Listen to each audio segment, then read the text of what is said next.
The crystalline doors of the Grand Convergence Hall slid open with a sound like breaking ice. Ambassador Marcus Webb stepped through first, his polished shoes clicking against the transparent floor that stretched across an impossible void. Behind him walked Dr. Petra Volkov and security advisor James O'Coffer, their faces calm despite the weight of what awaited them inside. The chamber was beyond anything humanity had imagined.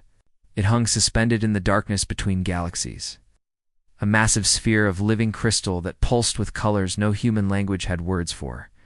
2,000 delegates filled the rising tiers of seats, representatives of species that had mastered the stars while humans were still learning to make fire.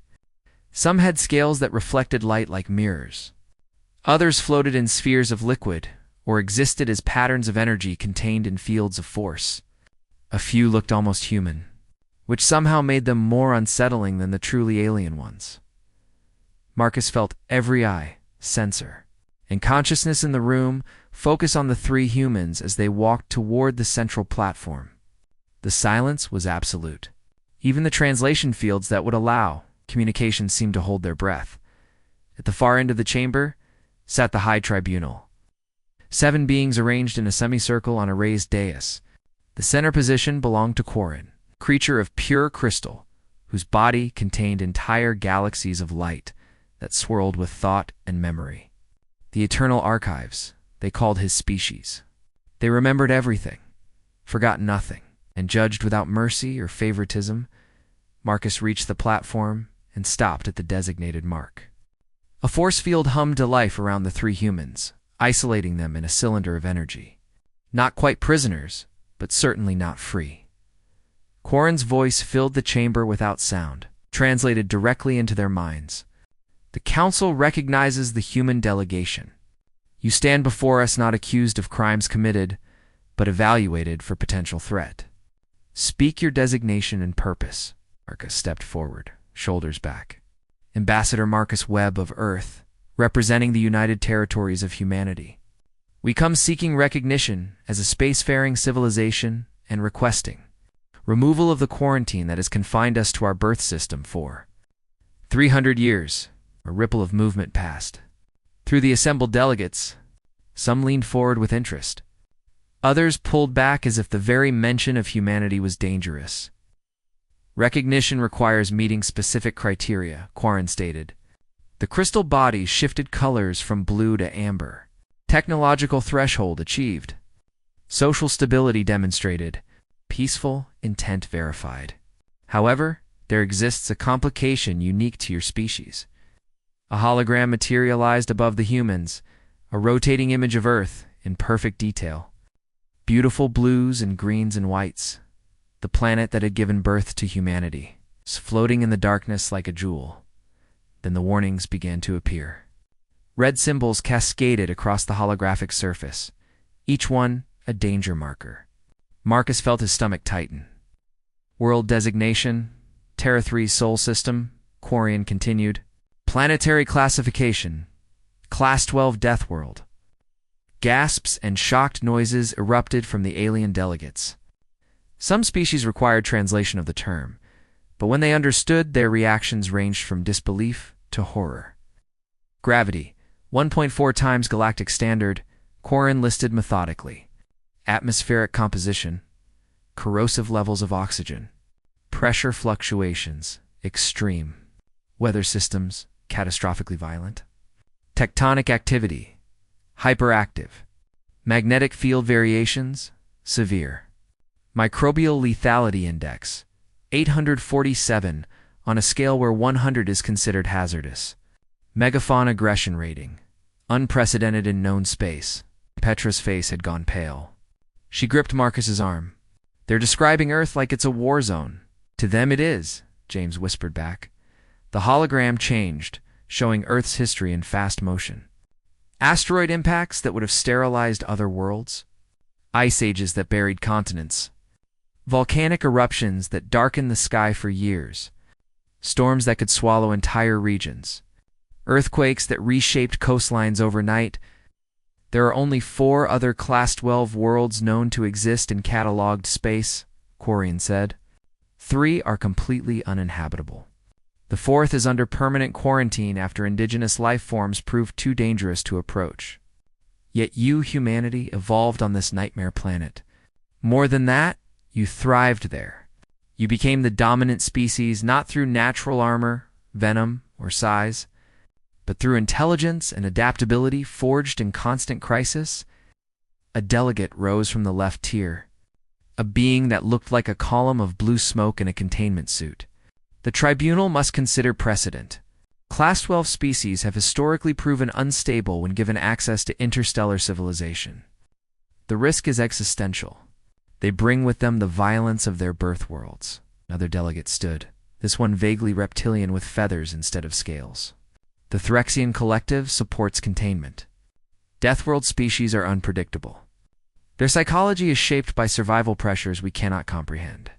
They see threats where none exist and respond with disproportionate aggression. Marcus felt anger rising in his chest but forced it down. Losing control now would only prove their point. With respect, Arbiter Corin, we have passed every test you set before us. We developed faster-than-light communication. We unified our world governments. We eliminated weapons of mass destruction from active deployment. We have demonstrated 3 centuries of peaceful observation of Council protocols despite being isolated. What more can we do to prove ourselves? You can answer one question, said a new voice. A member of the tribunal to Corin's left spoke up, a being of flowing bioluminescence named Veltara.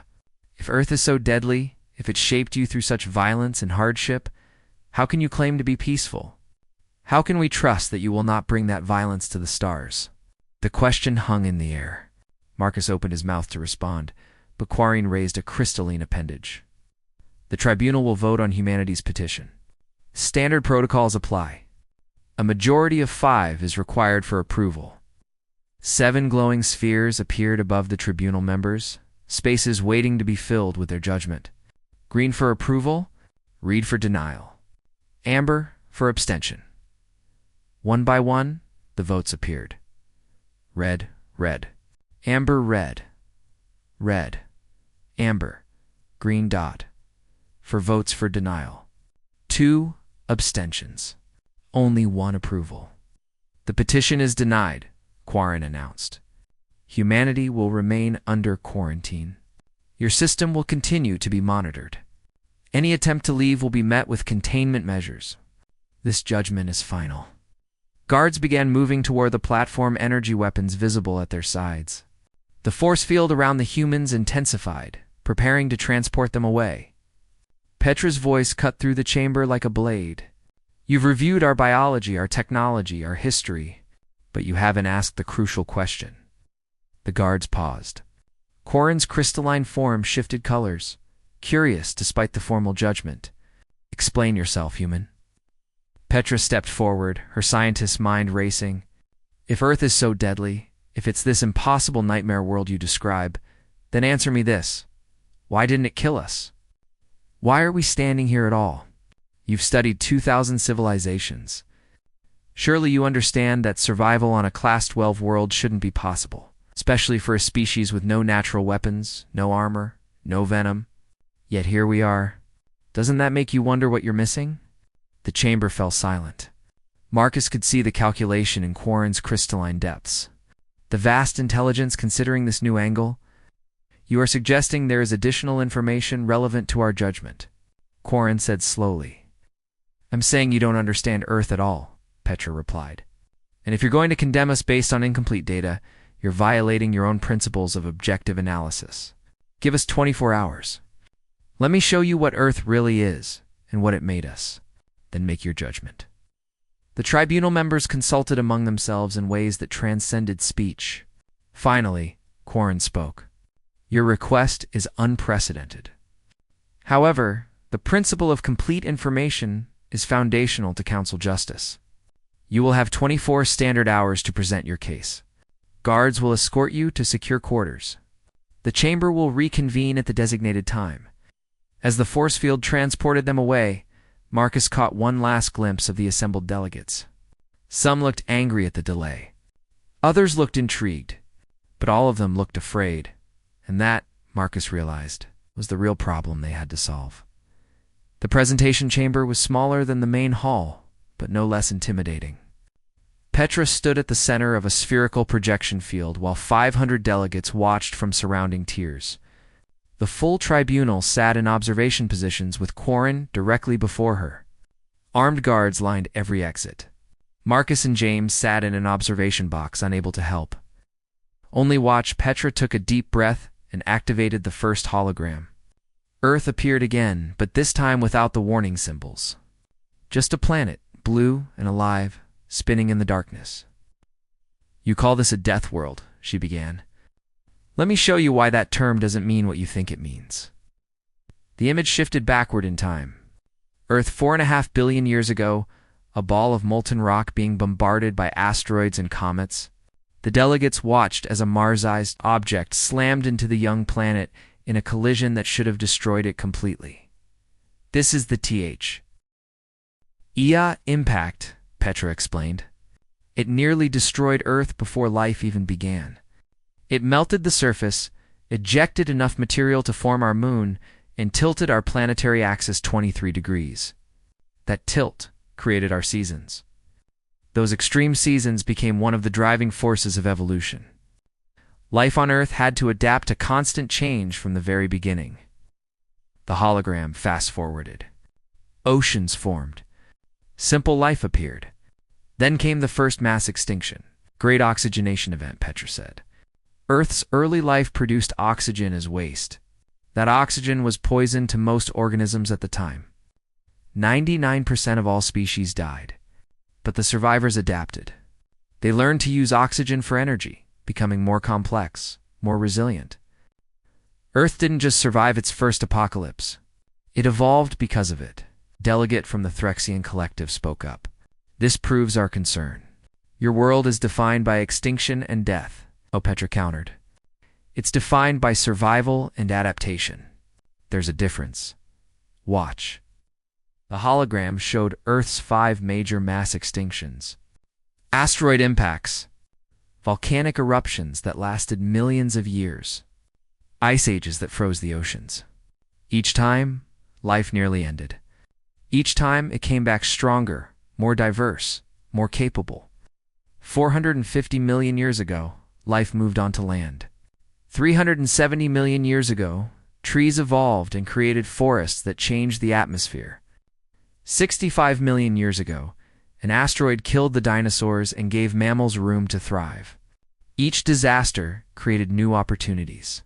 Each extinction event forced innovation. The image zoomed to show Earth's current era. Predators hunting prey. Plants competing for sunlight. Microscopic organisms waging chemical warfare.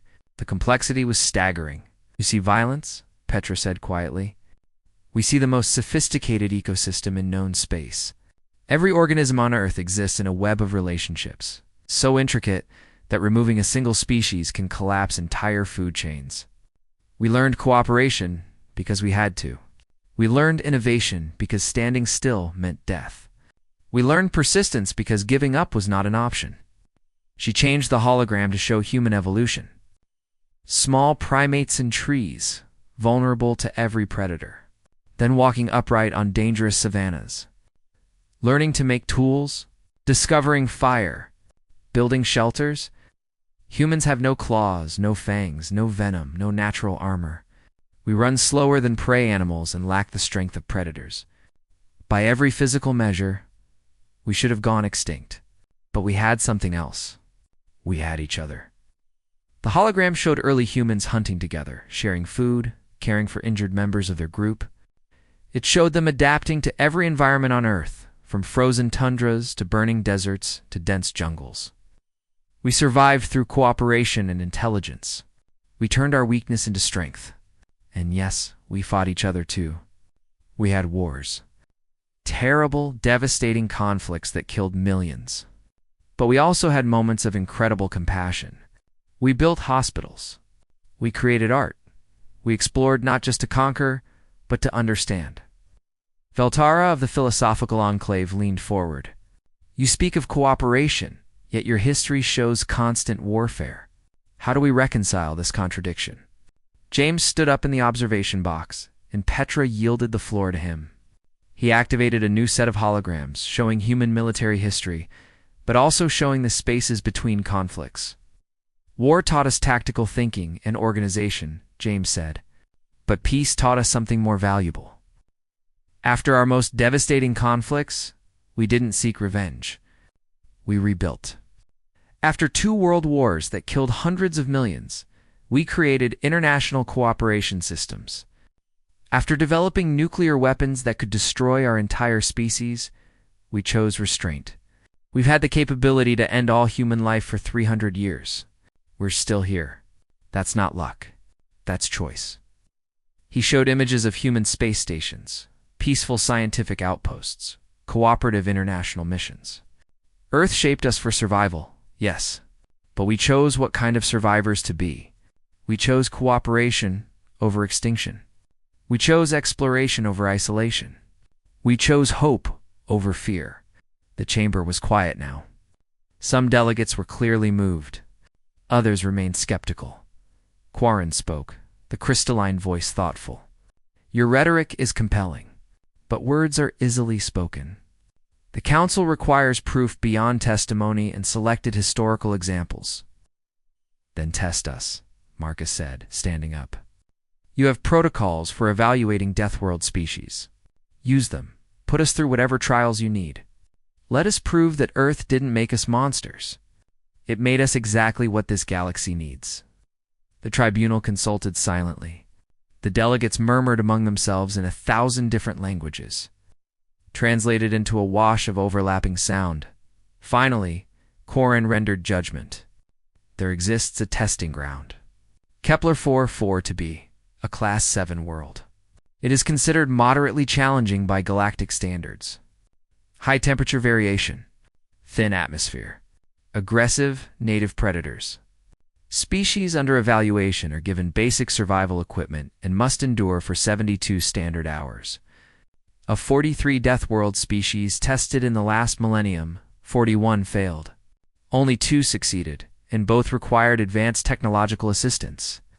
The crystalline being fixed its attention on the 3 humans. You will be given only basic tools. No advanced technology.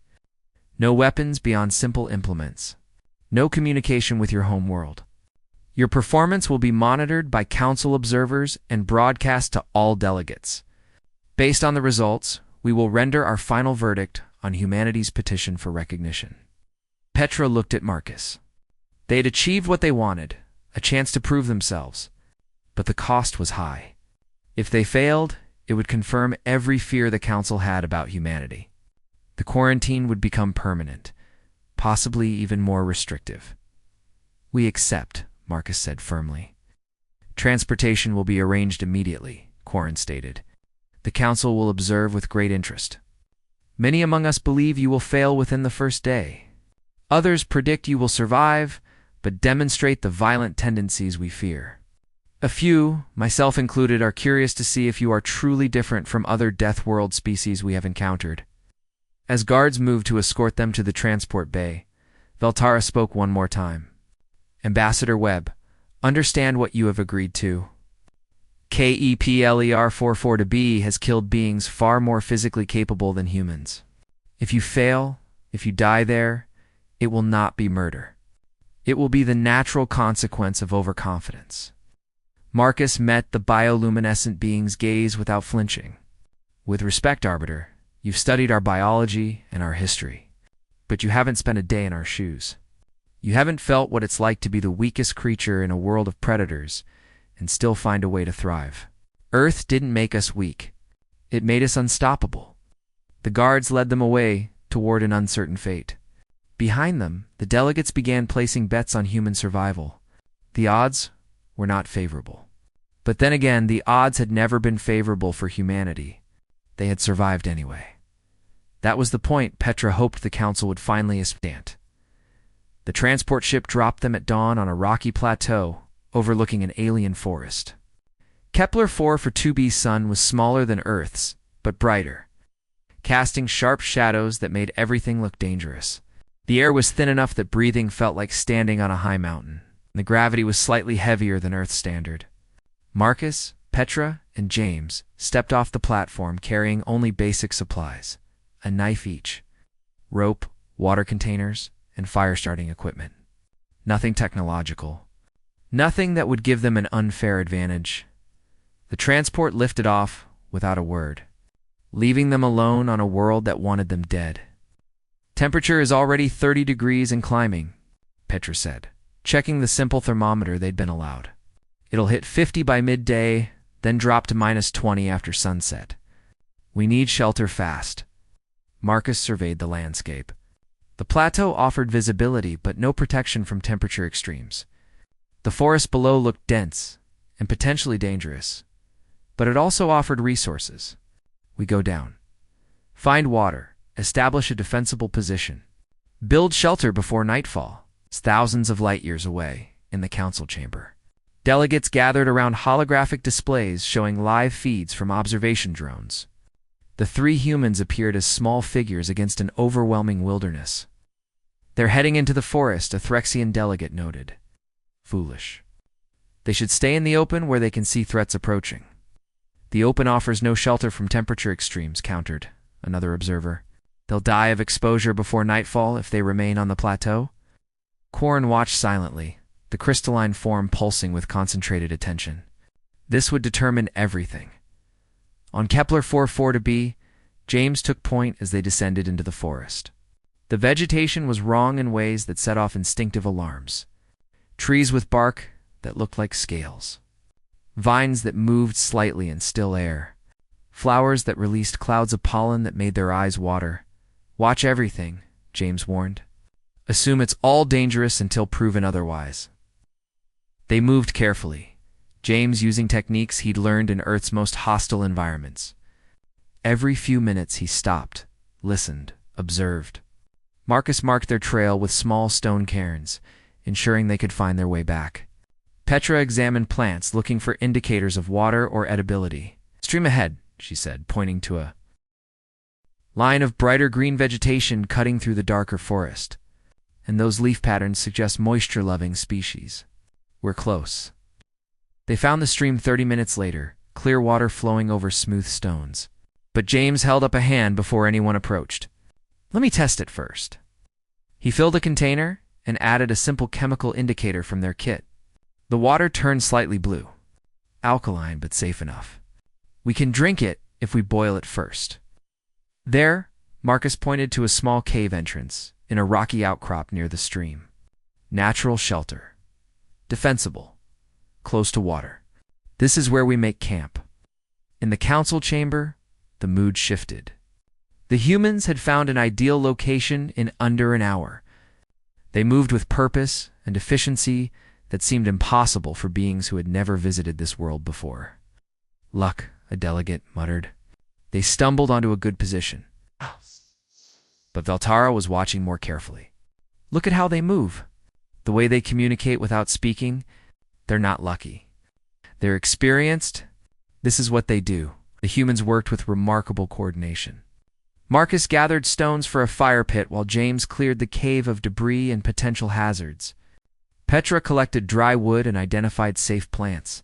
Within 2 hours, they had a fire burning, water boiling, and a basic shelter established. "Impressive," Quarren admitted. "But surviving setup is the easy part. The real test comes when this world tries to kill them."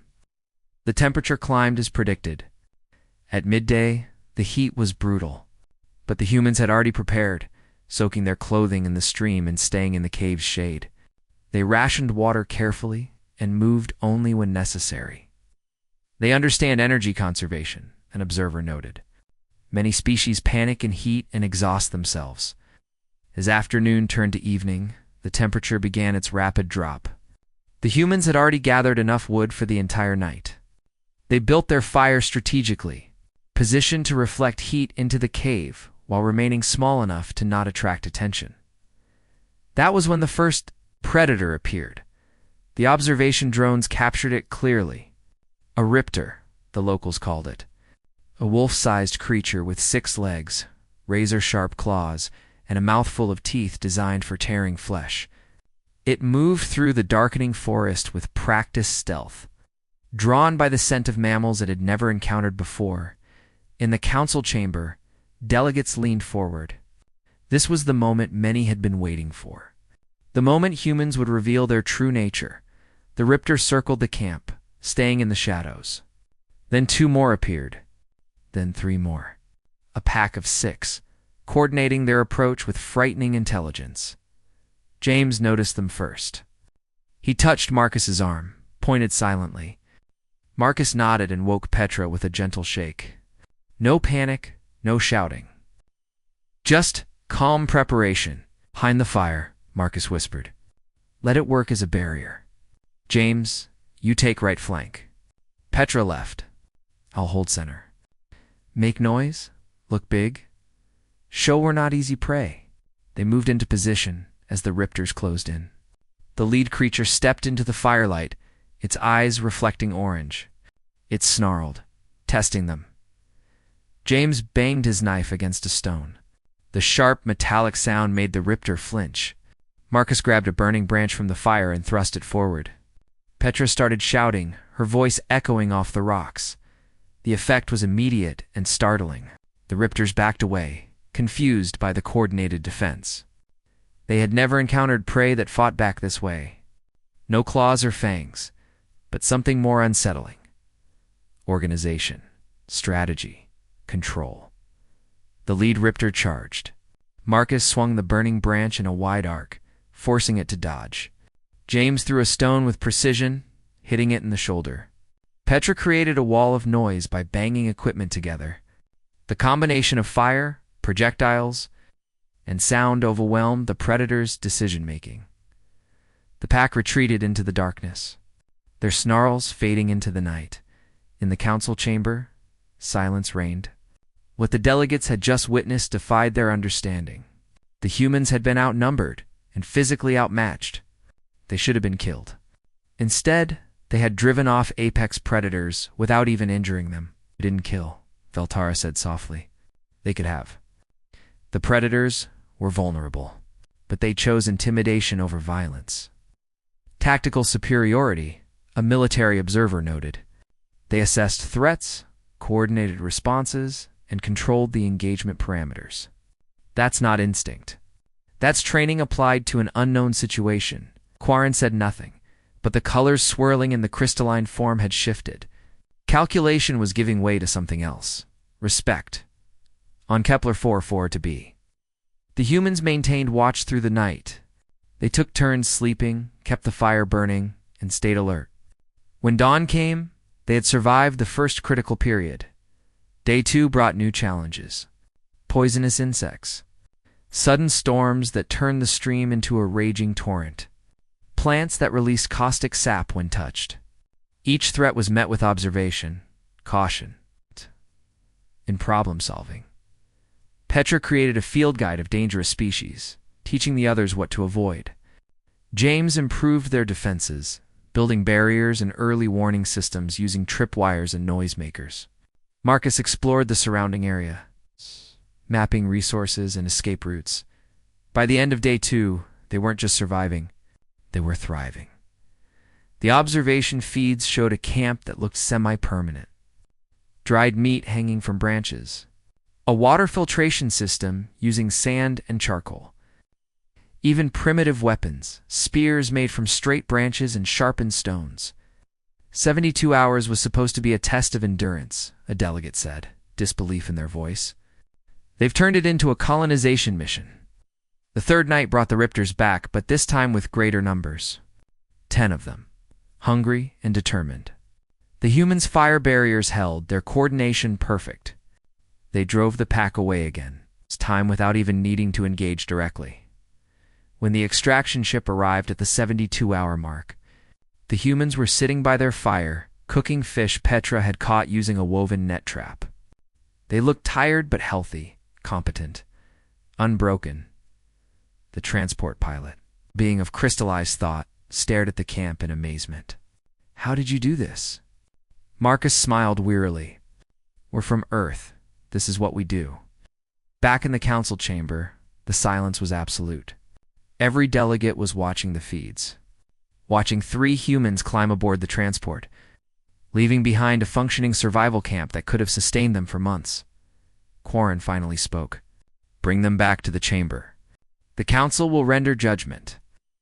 The Grand Convergence Hall felt different when Marcus, Petra, and James returned. The atmosphere had shifted from skeptical hostility to something more complex. Respect mixed with fear. Admiration combined with concern. The delegates watched the three humans walk to the central platform with new eyes. Quarren addressed the assembly. The humans have completed the Kepler 4-4 to be trial. Their performance exceeded all projections. The tribunal must now deliberate on their petition for recognition and the removal of Earth's quarantine. Velterra spoke first. They have demonstrated capabilities that challenge our understanding of Deathworld species. I move for approval of their petition. A murmur of agreement rippled through several delegate sections. But before the vote could begin, alarm klaxons shattered the moment. Red warning lights pulsed through the crystalline structure. Every delegate's communication device activated simultaneously. A council security officer materialized on the main, a holographic display, their form distorted by panic. Urgent alert to the tribunal. Monitoring Station Epsilon 7 at the edge of human-occupied space has gone dark. Final transmission detected multiple unidentified vessels entering the quarantine zone. Signature analysis indicates human origin. Military class. They crossed the boundary 17 minutes ago. The chamber exploded into chaos. Delegates shouted accusations. Security forces drew weapons. The mood turned from consideration to condemnation in seconds. Treachery, roared a delegate from the Garrison Fleet faction. They distracted us with their trial while their military forces violated the quarantine. This proves everything we feared. Marcus felt ice in his veins. We knew nothing about this. Our government would never authorize such action during negotiations. Convenient denial, another delegate snarled. Deathworld species cannot be trusted. They smile and cooperate while preparing for war. The tribunal must act immediately. Quarren's crystalline form pulsed with angry red light. Explain this, Ambassador Webb. You stand before us pleading for trust, while your people invade council space. Give me access to communications, Marcus demanded. Let me contact Earth. There must be an explanation. Communications are denied, Quarren stated flatly. Security protocols are now active. The tribunal will vote on an emergency measure, immediate military intervention to disable human space infrastructure before they can spread beyond containment. Petra grabbed Marcus's arm. They're going to attack Earth. The voting spheres appeared above the tribunal members. One by one, they began to fill with color. Red, red, amber, red. The momentum was building toward military action. Then the chamber doors opened. A new group entered. 5 figures in dark uniforms that marked them as human military personnel. Leading them was a woman with silver hair and admiral's insignia, her bearing that of someone accustomed to command in crisis situations. Honorable Tribunal, she said, her voice cutting tea. Who? The chaos. I am Admiral Lisa Torres, commander of the United Humanity Space Fleet. I'm here to clarify the situation before you make a catastrophic mistake. Guard drones immediately targeted her group. Energy weapons charged. But Quarren raised a crystalline appendage. Hold. Let her speak. This should prove enlightening. Torres walked calmly to the central platform, standing beside Marcus and the others. She activated a data crystal, and new holographic displays filled the air. Documents, communications logs, evidence. Yes, humanity has built deep space vessels. Yes, we've established hidden bases in our outer system. Yes, our ships crossed the quarantine boundary. But not because we're invading, because you left us no choice. The hologram shifted, showing 3 centuries of intercepted communications. Council ships destroying human probes. Sabotage technology transfers. Blocked diplomatic messages. A systematic campaign to keep humanity isolated and ignorant. For 300 years, you've contained us like a disease, Torres continued, her voice hard. You've intercepted every attempt we made to contact other peaceful species. You've destroyed our exploration vessels. You've actively prevented us from advancing. Not because we were dangerous, but because you were afraid of what we might become. A delegate from the Threxian collective stood. These accusations are unfounded. The Council has followed proper containment protocols. Protocols that violate your own charter? Torres shot back. She displayed more documents, Council internal communications that had been carefully hidden. Your own regulations state that species under observation cannot be actively suppressed. Yet that's exactly what you did. You didn't want us to succeed. You wanted us to stagnate and die in our own system. Veltara examined the evidence, bioluminescence flickering with distress. These documents, if authentic, represent serious violations. War Coordinator Vex, Arbiter Quarren, did you authorize these actions? The crystalline being's colors shifted uncomfortably. Security measures were deemed necessary given the risk assessment. Legal security measures, Torres pressed. So we did what humans do. We adapted. We built our own ships using our own innovation. We created solutions you tried to deny us. And yes, some of our vessels crossed the boundary today, because we're done waiting for permission to exist. The chamber descended into arguments. Factions formed instantly. Some demanded Torres's arrest. Others called for investigations into council conduct. The unity that had held the assembly together was fracturing. James leaned close to Marcus. This is either brilliant or it just started a war. Before Marcus could respond, new alarms sounded. These were different, deeper, more urgent. The kind that signaled existential threats. A different security officer appeared on the displays. Their form barely holding coherent shape from fear. Emergency. Long-range scanners detect multiple vessels entering the system. Unknown origin? Ancient energy signatures. Configuration matches historical records of Vexthurian remnant forces. The name sent a wave of terror through the assembled delegates. The Vexthurian remnant, raiders and destroyers who had terrorized the galaxy 2,000 years ago before being supposedly eliminated. Hostile forces that sought only chaos and destruction. How many ships? Quarren demanded. 43 vessels and counting?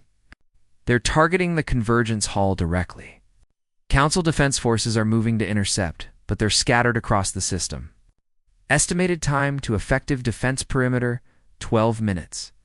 Estimated time to Vexthurian weapons range, 7 minutes. The chamber descended into panic. Delegates scrambled for emergency transport. Council military officers barked orders through communication systems.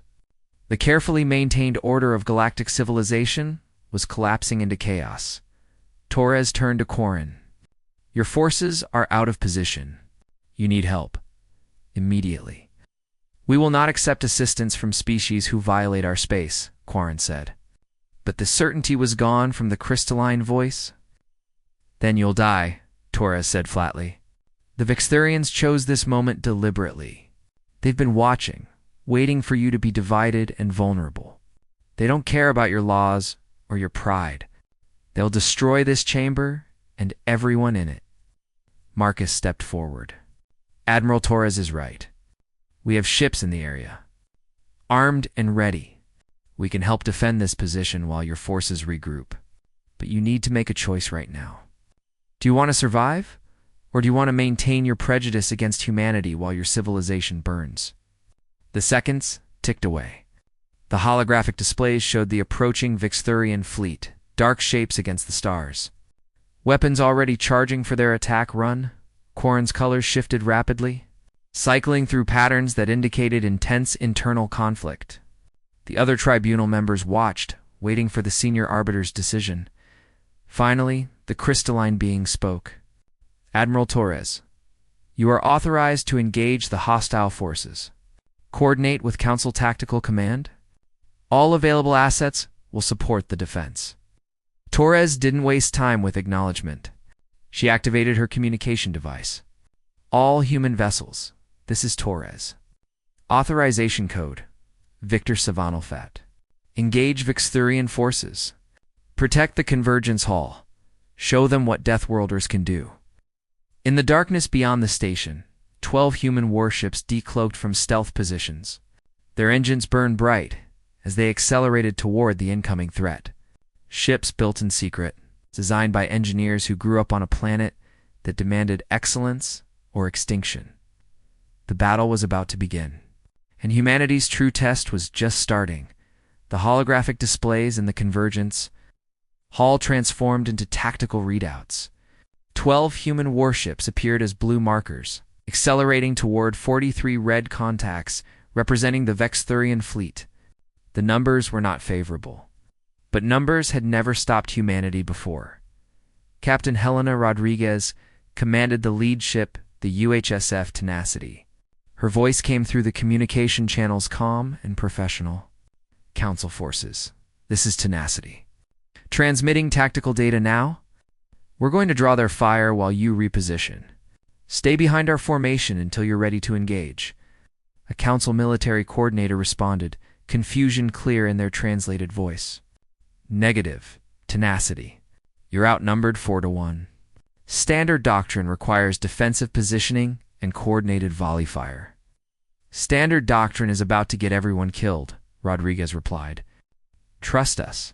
We know what we're doing. The human ships split into 3 groups, moving with aggressive speed that made the council observers gasp. They weren't retreating to defensive positions. They were charging directly at the Vexthurian fleet. You're insane, a military delegate whispered. They'll be torn apart. But Veltara was watching more carefully. No, look at their formation. They're forcing the enemy to split their attention. Classic Predator Pack tactics. The first Vexthurian weapons fired, beams of concentrated energy that could punch through standard shields. The human ships dodged with impossible precision. Their smaller size and maneuverability turning what should have been certain hits into near misses. Then the humans returned fire. Their weapons were different from Council. Technology, kinetic accelerators that threw projectiles at relativistic speeds. Missile swarms that could think and adapt. Energy weapons that pulsed instead of maintaining steady beams. Designed to overwhelm shields through rapid variation rather than sustained power. Where did they learn this? Quarren demanded. These tactics are unlike anything in the Council database. Marcus answered from the central platform, his eyes on the displays. We learned it on Earth, from competing with each other for thousands of years. From adapting to predators and prey and everything in between. You've had peace for so long you've forgotten how to really fight. The human ship Defiant, commanded by Captain Aaron Nakamura, pulled a maneuver that sent shocked gasps through the chamber. It flew directly into the Vexthurian formation, shields at maximum, weapons blazing. 3 enemy ships turned to engage it, breaking their coordination. That was when the other human ships struck. They targeted the exposed flanks of the distracted Vexthurian vessels with devastating precision. 2 enemy ships exploded in cascades of fire. A third lost power and began drifting. Defiant is taking heavy damage, came Nakamura's voice, strained but controlled. Shield generators at 40%, but I've got their attention. Council forces, hit them now, while they're focused on me. The scattered Council ships had finally reorganized. They opened fire in coordinated volleys, their combined firepower hammering the Vexthurian formation. The human ships continued their aggressive assault, darting in and out of weapons range, never staying in one position long enough to be effectively targeted. Massive Vexthurian command ship broke from the formation. Heading directly for the Convergence Hall, its weapons charged, preparing to fire on the station itself. Council defense platforms engaged, but their fire was absorbed by the command ship's powerful shields. That ship reaches firing range. It'll destroy the hull, Torres said grimly. All the delegates, everyone in this chamber, gone in one shot.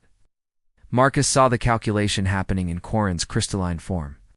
There wasn't enough time. The Council forces couldn't stop it. Tenacity, this is Torres. Emergency authorization, Alpha 1. Execute protocol endgame. Rodriguez's response was immediate. Understood, Admiral. It's been an honor. The Tenacity broke from the battle formation and accelerated directly toward the Vexthurian command ship. Maximum power to engines. All shields forward. Every weapon, firing in a continuous barrage. "She's going to ram it," James said, horror in his voice. But at the last second, Tenacity released everything in its missile bays. Dozens of warheads that detonated in a coordinated pattern against the command ship's shields. The shields flickered, overloaded by the simultaneous impacts. In that brief moment of vulnerability, Tenacity's main gun fired once. The projectile, moving at a significant fraction of light speed, punched through the weakened shields and tore through the command ship's power core. The explosion was massive, a miniature star blooming in the darkness. Tenacity pulled away. Barely its hull scorched and systems failing, but it was still intact. Rodriguez had survived her suicide run. The Vixthurian fleet, seeing their command ship destroyed and facing coordinated human and council forces, made a tactical decision. They retreated, jumping to hyperspace in scattered groups, abandoning their attack. The battle was over. Humanity and the council had won. The convergence. Hull was silent as the tactical displays showed the retreating enemy and the victorious defenders. Human ships hung in space, damaged but operational. Council vessels slowly returned to defensive positions. The crisis had passed. Corin turned to face Marcus, Petra, James, and Admiral Torres. The crystalline form had shifted to colors the humans couldn't quite interpret. "You saved us." Saved thousands of delegates, representatives of nearly 2,000 civilizations. "You had every reason to let us face the consequences of our treatment of your species. Yet you fought to protect us. Why?" Marcus took a breath, choosing his words carefully. "Because it was right. Because despite how you've treated us, we believe in what the Council represents. A galaxy where different species can work together, learn from each other, build something better than any single civilization could achieve alone. We want to be part of that future, not through conquest or revenge, but through cooperation and mutual respect." Veltara rose from her position. "The Council has debated humanity's worthiness for 3 centuries. Today, they've demonstrated something we have forgotten in our long peace. They showed us courage, sacrifice, the willingness to protect those who have wronged them. These are the qualities we claim to value but rarely test." Other delegates began to speak. The Threxian who had opposed humanity stood. "I was wrong. I judged you based on fear of what you might become. I did not consider what you already are. People of honor who chose mercy over vengeance." Ow. The momentum shifted. One by one, delegates who had voted against humanity changed their positions. Even those who remained cautious acknowledged that the humans had proven themselves in the only way that truly mattered, coup or in called for order. The tribunal will vote on humanity's petition. All previous votes are void. We vote now based on complete information, including today's actions. The 7 spheres appeared again above the tribunal members. One by one, they filled with color: green, green, green, green, amber, green. 6 votes for approval. 1 abstention. No denials. "Humanity is hereby granted full membership in the Galactic Council," Corin announced. "All rights and protections are extended to your species. The quarantine on Earth is permanently lifted. Welcome to the community of stars." The chamber erupted in a mixture of applause and other expressions of approval from species that didn't have hands. Marcus felt something release in his chest, tension he'd been carrying for so long he'd forgotten it was there. Torres stepped forward. "On behalf of humanity, we accept this membership with gratitude and humility. We pledge to uphold Council principles and contribute to the peace and prosperity of all civilizations. We also request that an investigation be conducted into the illegal suppression of human development, not for revenge, but to ensure it never happens to another emerging species." "Agreed," Veltara said. "The Council must learn from its mistakes as well." As the formal proceedings continued, Marcus found himself standing at a viewport, looking out at the stars. Earth was visible in the distance, a small blue dot that had given birth to something the galaxy had never seen before. Not conquerors, not destroyers, but survivors who chose cooperation, innovators who turned disadvantage into strength. Fighters who protected even those who feared them. Petra joined him at the viewport. We did it. We're actually free. Free to explore, James added, standing on Marcus's other side. Free to learn. Free to become whatever we choose to be. Admiral Torres approached, a slight smile on her weathered face. Captain Rodriguez sends her regards. Tenacity took damage, but she'd fly again. All our ships are returning to base. I thought you'd want to know, recruitment applications have increased by 300% since the battle. Turns out a lot of people want to join a fleet that charges headlong into impossible odds and wins. Marcus laughed, the sound releasing the last of the tension. That sounds about right. We're humans. Impossible odds are just another Tuesday. Outside the viewport, human ships and council vessels moved in coordinated patterns, beginning the work of repair and recovery. Former adversaries, now allies. Learning to work together because 3 humans had proven that Deathworld species weren't monsters to be feared, but partners to be valued. The galaxy would never be the same. Humanity had arrived, carrying with them all the lessons Earth had taught. Resilience, adaptability, the courage to face the unknown, the wisdom to choose peace over violence, and the absolute refusal to give up, no matter how impossible the situation seemed. They had escaped their lethal homeworld, not by running from what it made them, but by embracing it and using those hard-won lessons to make the galaxy better for everyone. Earth had been humanity's crucible. Now the stars would be their canvas, and they would paint something beautiful.